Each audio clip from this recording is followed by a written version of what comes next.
Hey, what's up? It's Owls. Today I just wanted to make a bit of a response to Otzdarva's recent Decisive Strike video.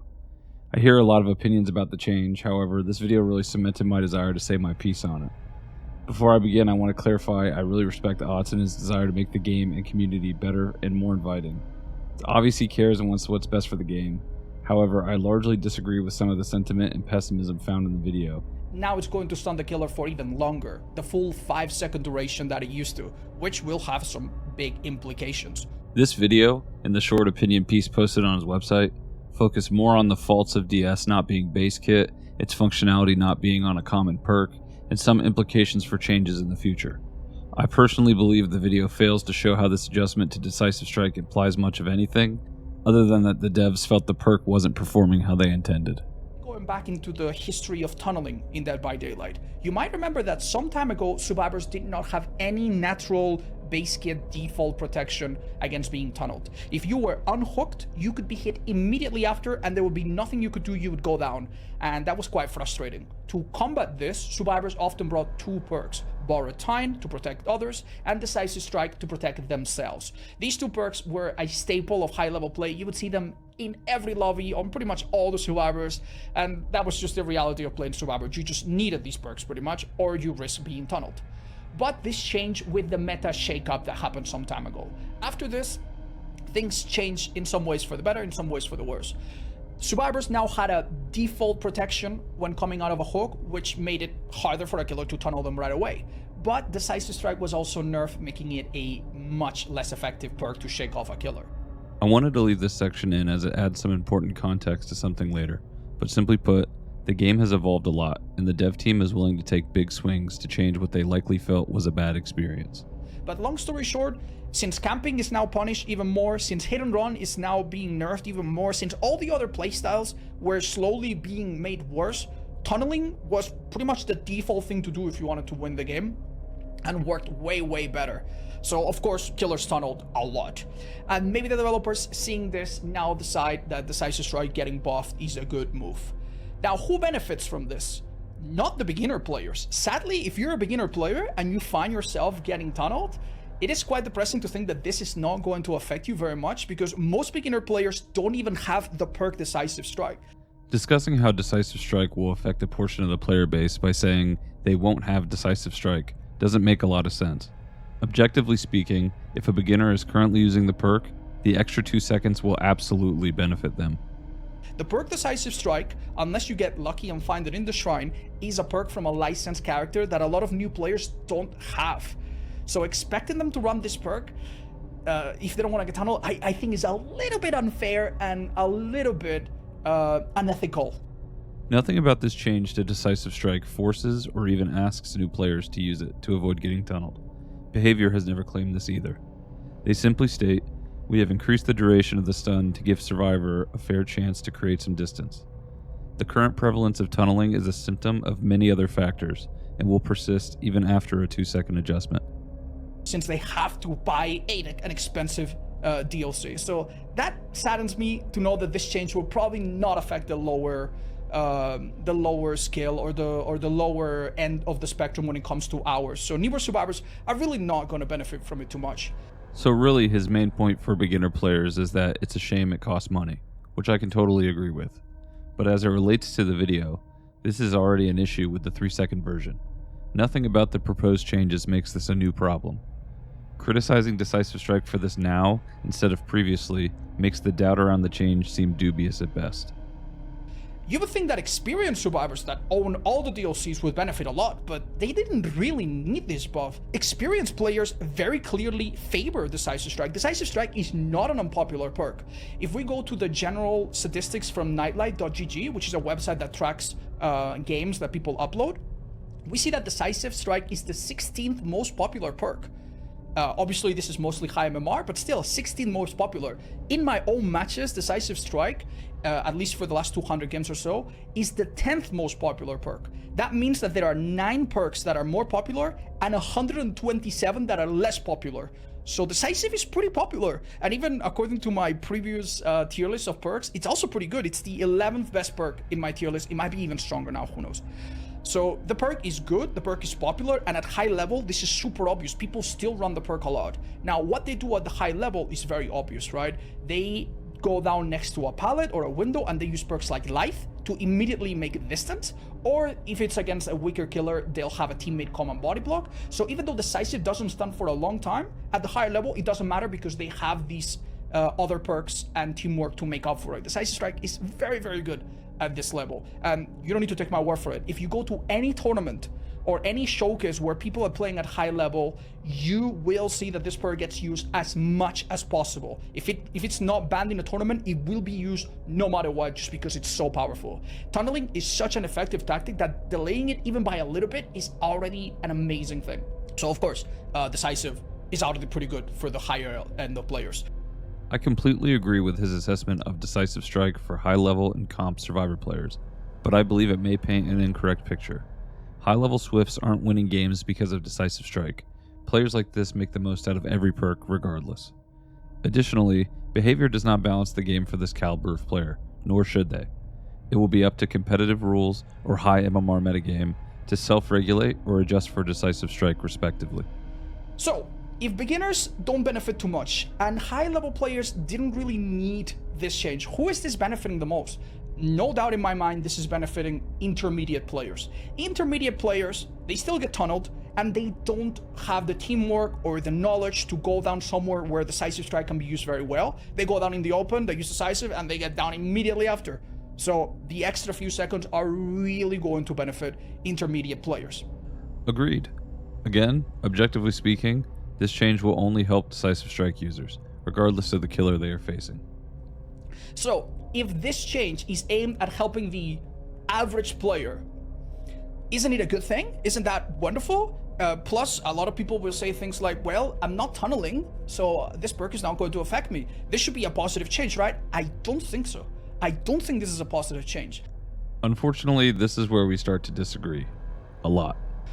By making the anti-tunnel for Survivor highly revolve around a single licensed perk, you now cannot do anything else, right? Like, because this perk is now going to be fairly strong, and there's already other strong anti-tunnel perks, mostly off the record, maybe Dead Hard, if you want to include that.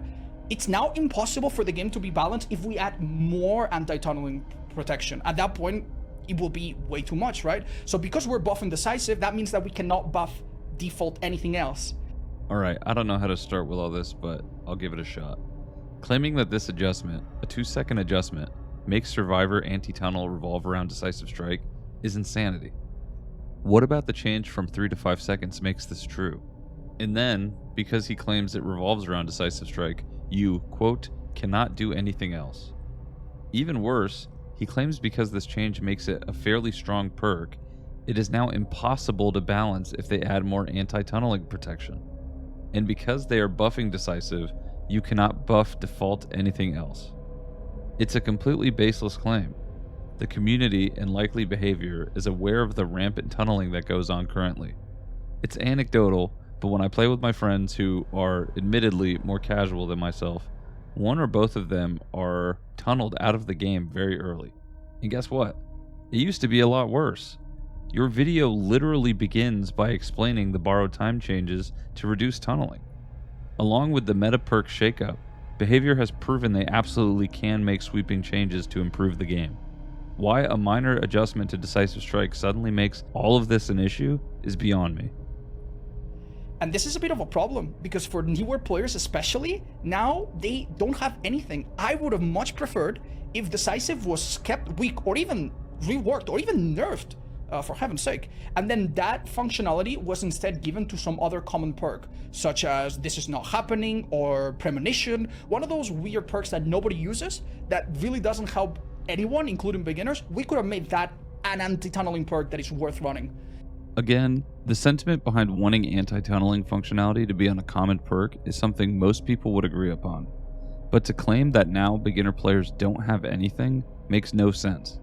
What about the 2-second adjustment makes it inaccessible for new survivors? What about the 3-second version makes it more accessible? He also states that he would prefer if Decisive Strike was kept weak, which conflicts with his earlier assessment of the current version of the perk earlier in the video.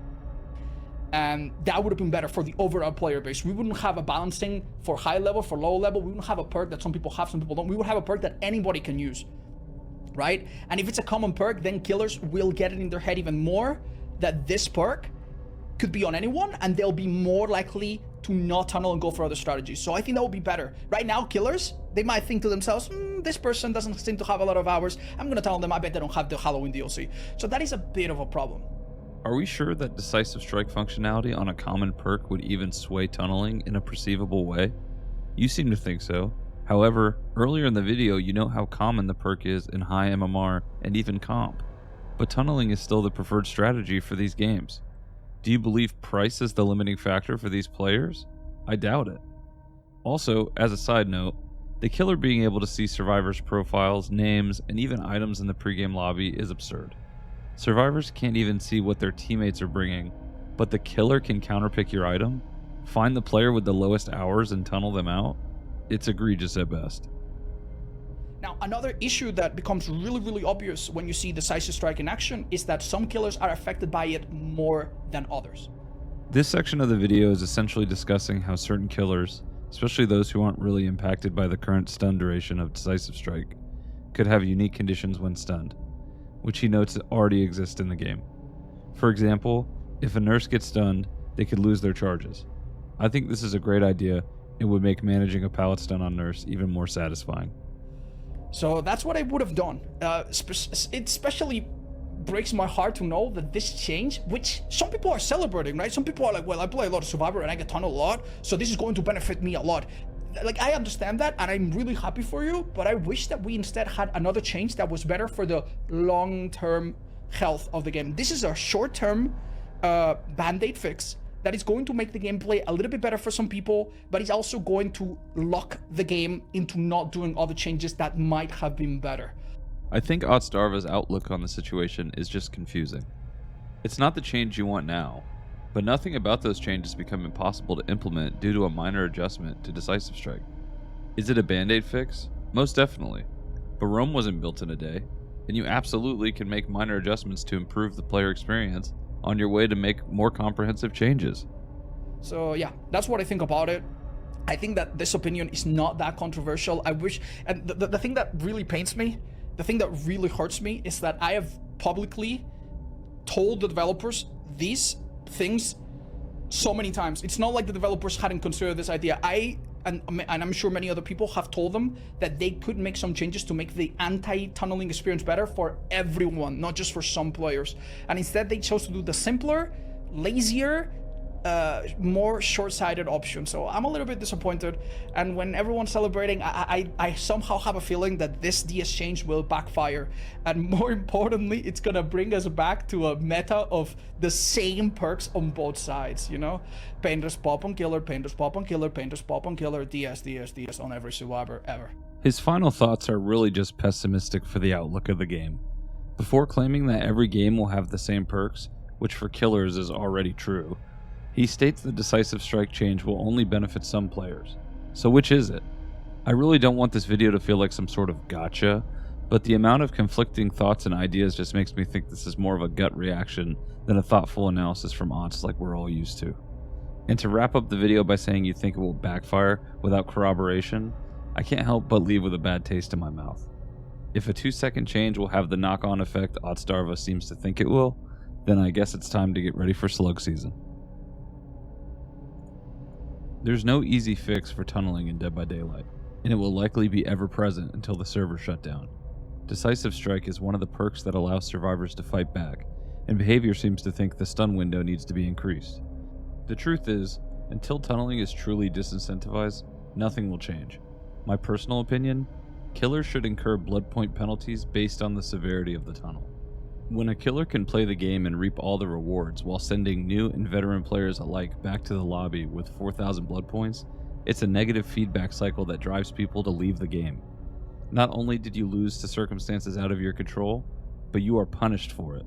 Oh, and your items and offerings? Those are gone too. Now imagine if the killer finished a brutal game of tunneling with next to no points to show for it. If you only care about winning, good for you, you won the game.